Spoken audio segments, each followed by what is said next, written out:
Good evening. My name is Jamie Medina. I'm a retired Air Force JTAC. I am currently working as a substance abuse counselor and a mental health counselor for veterans. I'm also the founder of Fixed Inc., a veteran service organization. And I'm also a representative for the 5th District of my county on the Veterans Advisory Commission, on the County Advisory Commission. I'm making this video because I wanted to share with people what my experiences were taking a complete cold turkey hiatus from social media and from all media, really, all news and everything. I deleted it off my phone. I deactivated my Facebook account. And in doing so, I learned quite a few lessons in the process. And I thought I'd share that. So, first, this is going to be a three-part series. I'm going to share what I learned about myself, what I learned about society and the world around me, and then what I learned, how this experience changed my future and what's going to happen in my future as I move forward. So first, I want to go ahead and share what I learned about myself. First of all, I want to say what I learned about myself is to trust myself more. Taking a complete cold turkey cut off of social media, I did kind of feel like I was losing out. I did feel as though um, I was losing followers. I wasn't going to be up to date on what's going on. Not true whatsoever. But the reason why I did this is because, well, I lost an election. I lost the last elections were pretty crazy, right? A lot of vitriol between people, friends, families, people fighting, unfriending, all that kind of stuff. Seemed kind of crazy to me. I put in for city council in my current city, and I came in third place. There were 2 seats available, and eight contestants or 8 possible candidates for city council, and I came in close. But I got my own way. I stepped on my own feet, and my big mouth, like it usually does, got me in trouble with the campaign. A lot of people didn't like what I had to say. But what I did was I stayed true to myself, and I didn't compromise myself as far as, and I'll get into it right now as far as what's going on with the sickness that's out there. I'm not going to say any words, but everybody knows what I'm talking about. The mask wearing, the all the compliance that everybody had to do. I personally learned about myself. I learned that I can trust myself a lot more. I learned that when my gut tells me something, do not ever question it and do not ever compromise myself. That being said, I never complied. I never wore it anywhere, and I got a lot of flack for it. Even during the campaign, never wore it. I wasn't going to toe the line. That's not me. I'm not going to compromise myself just because the mob or the group out there doesn't like what I'm doing. To this day, starting from January, February of 2020, I did not wear anything over my face. I don't want to look like a hostage or a victim. And I didn't believe everything that I was being told. Yes, it was coming from the news, my peers, everywhere we're looking around, social distance. Now, I'm not saying that this isn't an actual disease or virus. People aren't dying from it, because yes, people are. I understand that. But I'm saying, me personally, in my world, my sphere of influence, I did not see it. I was in New York during April of 2020. I was in New York. Now, the whole place was a ghost town. I felt as though I had the whole city to myself. I saw everything that looked like as though, something out of that Will Smith movie, or some kind of zombie apocalypse. Nobody went anywhere. Everybody's looking out their windows and afraid. I didn't wear a mask. I went down to Central Park. I walked all around. It's almost as though I had the whole city to myself. It was quite odd. And I had pizza. I walked around downtown. I threw myself right into the middle of it all, and I did that on purpose because I had to know. I wanted to know, and I live out here in California, right? I mean, had to go do a couple business things over there, even though this whole thing was going on strong. But that was supposed to be the epicenter, and then I went to a hospital. And I saw all the like the whole play was happening, right? So the caution tape, the markers, the barriers. I even saw the refrigeration trucks on the side of the hospital. Nobody was to be seen. There's nobody around whatsoever. I was walking literally around by myself throughout the whole city. Had it to myself. It was crazy. Me being me, I walked up to the refrigeration truck, opened it, whoop, pulled it open, and I didn't see anything. There were no bodies. It was on. The refrigeration was on. It was very cold. It was icy cold, but there was no bodies in there. I didn't see anybody in there. And this is in April. This is on April 4th to the 10th, during the epicenter of the pandemic. Now, I had my reservations. At first, yeah, I was listening, watching. I'm a very in tune person with what's going on around me. And I trust myself, and I trust my own eyes.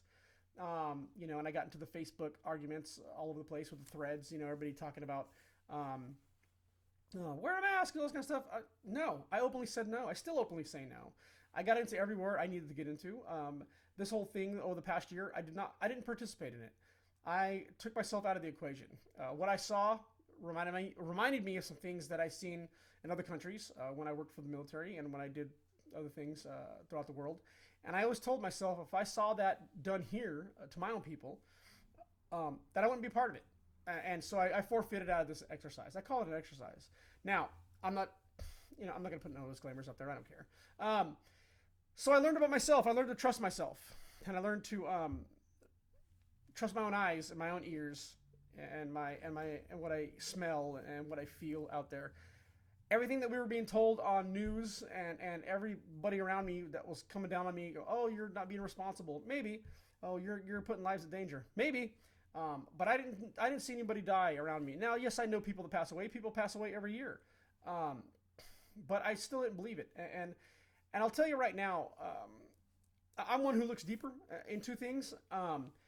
Last night, I'm not going to tell you what county, what city I'm from, but last night I found a website out there. It's legit. I looked up the legitimacy of this website. And what they do is they compile all obituaries of everyone that had passed away in every city, in every county, in every state in America. And legit, right? So I started January 18th. I took my county has, I believe, 6 cities. And I started January 18th. I'm sorry, January 1st of 2018. And I picked every single week and every single month in that entire year. And I compile all the numbers. I'm talking names. Every single number that I give you is a name associated with it. I needed to know. So then I took another city, another city, another city. I did all 2018. Came up with a number. I'm going to tell you that number right now.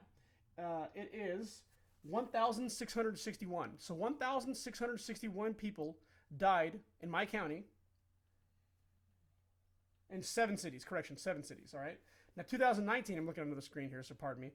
2019, exactly actually, names 1,588 people. So 2018, 2019, 1,661 people died in my county in 7 cities, right? Okay. 2019 to 2020, 1,588 people died in my county in all 7 cities. Okay, so again, we have 1,661 for 2018, 1,588 2019. Now, here's the big one, right? It took me a long time. It took me quite a few hours to do this. I didn't write the names down, but I looked at every single one of them, okay? January of 2020 till yesterday, I looked up how many people died in my county in all 7 cities. And I came up with 1,534. Correction.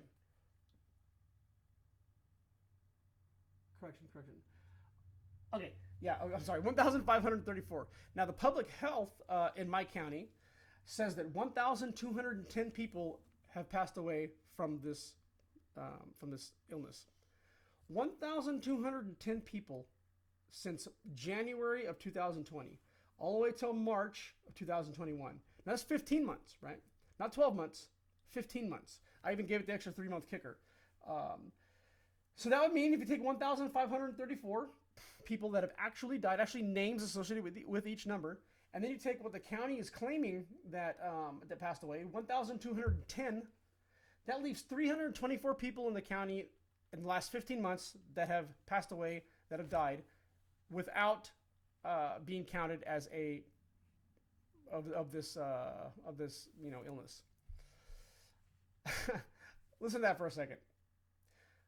1,534 people have died in my county in America since January of 2020. It is now March 2021. 1,534. They're claiming 1,210 of them have died because of this illness. And 324 have died of whatever, right? It could be natural causes. It could be anything. 2018, 1,661 in 12 months. In the past 15 months, 1,500, 1,600, 1,500. 2018 had more deaths, significantly more deaths without this illness. That's very strange, isn't it? Once again, I'm so glad that I stuck to my guns and that I stayed my integrity. Nobody duped me. Nobody fooled me. I trust myself. I did some soul searching. I did some serious self awareness. I took a lot of flack, a lot of vitriol. A lot of people came down on me, which is fine. I expected it. I took a stand for my own principles, and I wanted to show people that you don't need to be afraid. To this day, I probably had to wear a mask. I want to say maybe 3, maybe 4 times when I absolutely had to. And I'll sit there and I'll debate with somebody at the grocery store, but they end up letting me in. Especially where I live now, everybody ends up letting me in. It's fine. So I learned that about myself during uh, this 3 month break that I took from Facebook and from all media, news media. And like I said, a lot of it, this came. I was feeling anxiety. I was feeling disgusted. I was always in a bad mood. I was arguing with friends, family, coworkers. Just argue. Like it never stops, right? The Facebook thread, never stops. Um, and I didn't like what I was becoming. So, on top of my own loss, with my own, local election. I mean, yeah, it sucked. Like I was feeling the anxiety. I was feeling the disgust. I was feeling uh, frustration. Now, what is that though? I took a good look at that. What is frustration? What is anxiety? Those are reminders that something needs to change, right? I didn't run from it. I didn't drink my face off, do drugs, whatever. I started smoking a lot more. But even that, I'm not a big smoker, but I became one, right?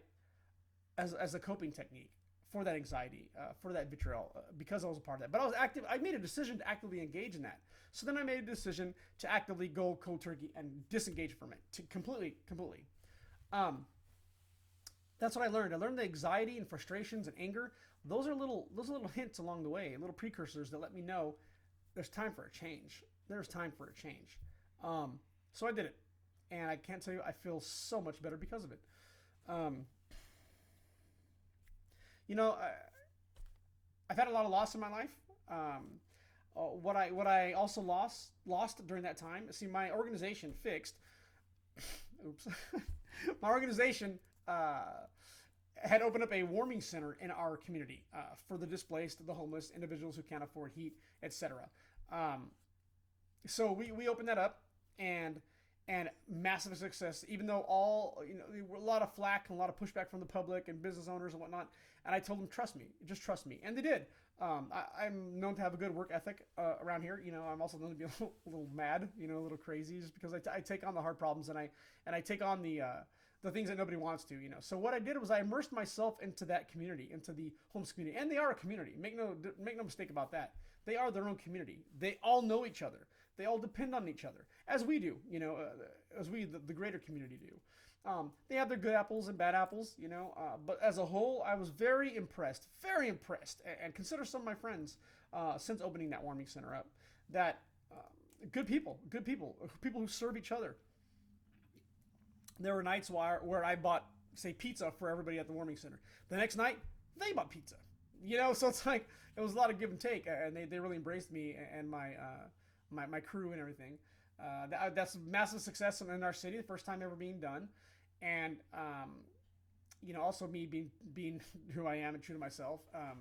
My mouth once again gets me in trouble, and I had some bump some heads with the powers that be. I was no longer the president of it, and I was no longer on the directors or the leadership directors. And I ended up making myself an employee because I wanted to oversee all the operations at the warming center. I knew that if I had done it a certain way, it would be a success, and it absolutely is. Which is leading to other things happening as far as like a shelter, etc. in our city. But I was fired. I got fired from my own organization. Ever says there's Steve Jobs moment. No, it's not. It's a Jamie moment. No, I got fired from my own organization. And had to eat some serious humble pie, and I learned that I have a lot of self-control. That's what I learned about myself. Through this process is that I didn't flip out too bad. I did obviously say some things that I regretted. But the biggest problem was mine. The biggest obstacle was my own obstacle. I got in my own way. I refused to listen. I believed that I knew better, and it's my way or the highway. And I used my successes as the justification to stop listening, to my way or the highway, to impose myself, to be a tyrant, if you will, in so many ways. So they fired me. I got fired from my own organization that I founded. That hurt. It hurt a lot. So what did I do with that? Well, I had to take it. I had to take it, accept it, and then I went and I started another organization. I started this new organization with a couple other people from my employees at the warming center. That's coming to a close, but um, and I started an organization for the community at a whole, and I put three currently displaced, meaning homeless, three currently displaced people on my board of directors because I believe that, uh, once again, all these solutions per se that are being handed down, from federal to state to county to local, the solutions aren't real solutions. I learned that there are no money in solutions. That's for damn sure. So I want to start my own organization and do it better than what I've seen, better than what I've witnessed, and we'll see. We'll see what happens with that. And then I also started another organization. I started, well, not an organization, but an LLC, a company. Um, I've always wanted to develop things. I have a lot of ideas. This is another thing that I learned about myself, and I started a community development consulting firm. What do I know about development? Nothing. Well, at least I didn't. I do now. I've been studying a lot over the last couple weeks. I started the company. It is up and running 100%. I had an idea to activate some alleyways in my downtown, in our downtown, in the community, to maximize the space that we have because the city's growing, everything's growing so fast, rapidly. We can't really catch up with it. Downtown is awesome. We want to bring in the foot traffic, bring people in. I thought, man, what's a good way to do that, right? Utilize the space we have. We're not gonna be knocking buildings down. That's ridiculous. So activate the alleys. And I looked at Austin, Texas. I looked at Santa Barbara. I looked at Seattle, and I looked at a lot of these big cities and what they did. They activated their alleyways. Why not do it here? So I put together a presentation on what I believe in a perfect world it should look like, and then I started calling people, business leaders. I started calling property leaders. I called the association that manages downtown. I called the economic development group in my city, and they all loved it. I didn't get any pushback at all. They're like, "Oh my God, Jamie, great idea. Let's do it. Let's do it." Okay, what do I know about development? Well, nothing. I know that I need an architect, so start looking around for architects. Found one. Called him, let him know my plan. He offered to do it for free. He's going to lend his services for free because he also takes pride in the community that we live in. And he also believes it's a very good idea. Sorry for my dogs, that's going to happen. So we're running with it, and we are going to do it. I'm getting all my yeses, and I'm working all the different angles and all the different community leaders, and seeing about getting support for this. So far, the Arts Commission, I've got support from everybody, and then I'm going to get what my plan is as becoming a developer in my community is to get this done, raise the money, the capital, and get it online. Hopefully by the end of the summer, record time. I want to do this in record time. And kind of rebrand my city to let the world know that after this whole whatever's been going on for the past year, that we're open for business, and this is going to be a city of opportunity, sort of a hub for entrepreneurship. I want our city to be branded that, and not branded the city of no. So I'm taking an active role in doing so, and I've been full force, man, 110%, right through, get it done. It's been exciting. The opportunity created my own opportunities, just from what I saw, and being bold or crazy or or confident enough to just to do it, start making the call, start thinking about what needs to be done to get it done. So when I do present it, everybody's already supporting it in the first place, and it gets approved by our city council and everything. So that's what I learned during my 3-month hiatus of taking a break from social media. I became 1,000 times more productive. Jumped into Added some goals and some things that I wanted to do and some angles that I wanted to pursue, and I did it. And things are developing. Then just 3 months of not being distracted by social media and by other media. Went cold turkey, man. And I'm recently now being gone. Here's a little insider information. If you deactivate your Facebook, they will reactivate it for you without even telling you. People were telling me, "Hey, Jamie, you're on Facebook again." No, I'm not. I didn't do that, but they did. They reactivated it for me. Wonderful, huh? Anyway, I thought I'd share that. Like I said, once again, I'm Jamie. This is going to be one of a 3-part series of what I learned. And this is what I learned about myself. Like I said, I learned to trust myself, not second guess myself, don't doubt myself. Even when the world around me is telling me one thing, but what I see doesn't match up, I'm going to go with what I believe and what I see. And I'm going to believe myself before I believe anybody else. And I hope other people out there would do the same. I'm not pushing this on you, but I feel very confident, even though I did have a couple significant losses during this time. What I gained trumps that tenfold. So I thought I'd share that.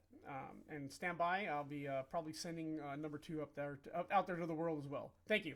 Have a good night. This is Jamie. Bye.